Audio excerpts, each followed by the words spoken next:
सोचिए, किसी देश को असल में समझने का सबसे अच्छा तरीका क्या हो सकता है? शायद सिर्फ एक दिन की उसकी खबरों को उठाकर देख लेना। और आज हम ठीक यही करने वाले हैं। चलिए देखते हैं कि 16 फरवरी 2026 का दिन भारत की कहानी कैसे बताता है।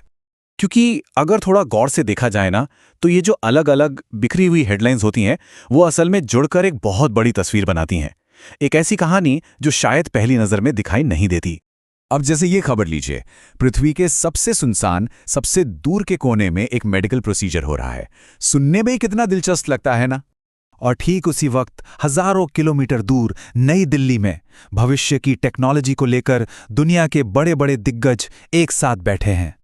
और इन सब के बीच देश भर में पॉलिटिक्स का खेल भी जोरों पर है। पार्टियां अपनी ताकत दिखा रही हैं, कहीं जीत मिल रही है तो कहीं विरोध हो रहा है। और फिर ग्लोबल स्टेज पर भी एक बहुत जरूरी डिप्लोमैटिक विजिट हो रही है, जो दुनिया में भारत के बदलते रोल की तरफ इशारा करती है। अब सवाल यह है कि ये सब आपस में जुड़ा कैसे है। चलिए इसी को समझते हैं। तो सबसे पहले बात करते हैं उस कमाल के टेक्नोलॉजिकल तरक्की की जो आज भारत में हो रही है। ये कहानी शुरू होती है दिल्ली से। कल्पना कीजिए, एक डॉक्टर है जो एक अल्ट्रासाउंड मशीन के सामने बैठा है। वो एक मरीज का अल्ट्रासाउंड कर रहे हैं, लेकिन कमाल की बात यह है कि मरीज उस कमरे में है ही नहीं। अरे, शहर में भी नहीं है। वो मरीज बैठा है 12,000 किलोमीटर दूर, अंटार्कटिका में, भारत के मैत्री रिसर्च स्टेशन पर। और ये कोई साइंस फिक्शन फिल्म नहीं है, ये आज की हकीकत है। ये जो टेक्नोलॉजी है ना, ये मेड इन इंडिया है और सच में कमाल की है। इसे एम्स और आईआईटी दिल्ली ने मिलकर बनाया है। ये एक टेली रोबोटिक सिस्टम है। मतलब डॉक्टर दिल्ली में बैठकर एक रोबोटिक हाथ को कंट्रोल करता है और उसे लगभग तुरंत ही रियल टाइम में हाई क्वालिटी इमेजेस मिल जाती हैं। सोचिए, दूर दराज के इलाकों में हेल्थ केयर के लिए ये कितना बड़ा गेम चेंजर है। और देखिए, ये सिर्फ एक अकेला अनोखा आविष्कार नहीं है, ये एक बहुत बड़े नेशनल एम्बिशन का हिस्सा है।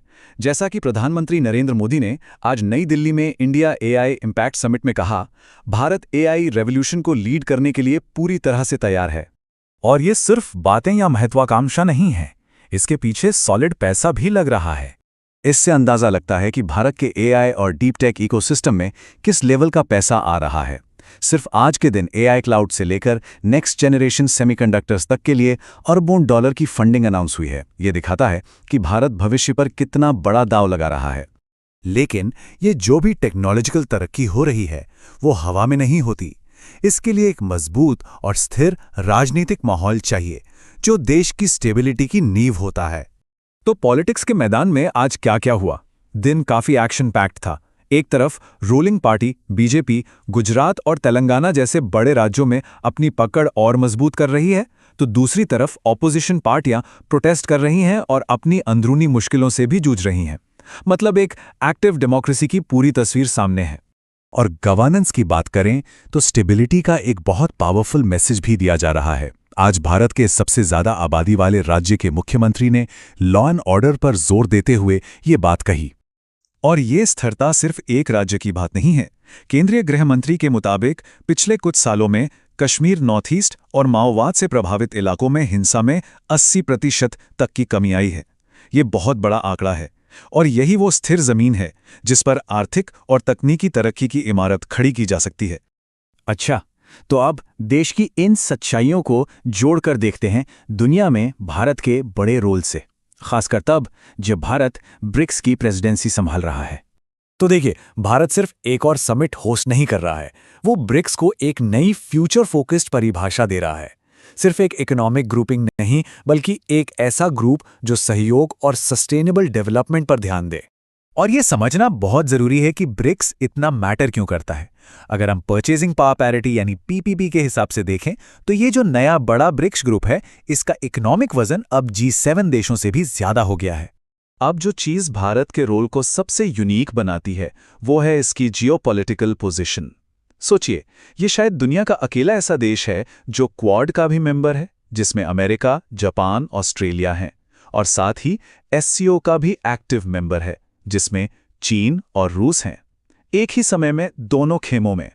और इसी बात को फ्रांस के राष्ट्रपति, जो आज मुंबई पहुंचे हैं, अपने इस बयान में कहते हैं।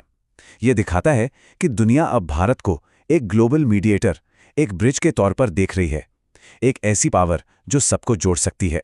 तो चलिए अब इन सारे धागों को एक साथ जोड़ते हैं और देखते हैं कि कैसे एक ही दिन की ये अलग-अलग सी दिखने वाली खबरें मिलकर एक पूरी कहानी बनाती हैं। तो एक सीधी लाइन दिखती है ना?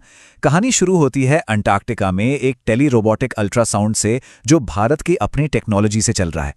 इस टेक्नोलॉजी को सपोर्ट मिलता है देश के एक स्टेबल और एक्टिव पॉलिटिकल सिस्टम से, और ये दोनों चीजें मिलकर दुनिया के मंच पर भारत को एक कॉन्फिडेंट ग्लोबल प्लेयर बनाती हैं। मतलब इनोवेशन से स्टेबिलिटी आती है और स्टेबिलिटी से ग्लोबल कॉन्फिडेंस आता है। तो ये कहानी थी सिर्फ एक दिन की, 16 फरवरी 2026 की। और ये हमें सोचने पर मजबूर करती है कि अगर सिर्फ एक दिन में इतनी सारी जुड़ी हुई कहानियां सामने आ सकती हैं, तो आने वाला कल अपने में क्या कुछ समेटे हुए होगा।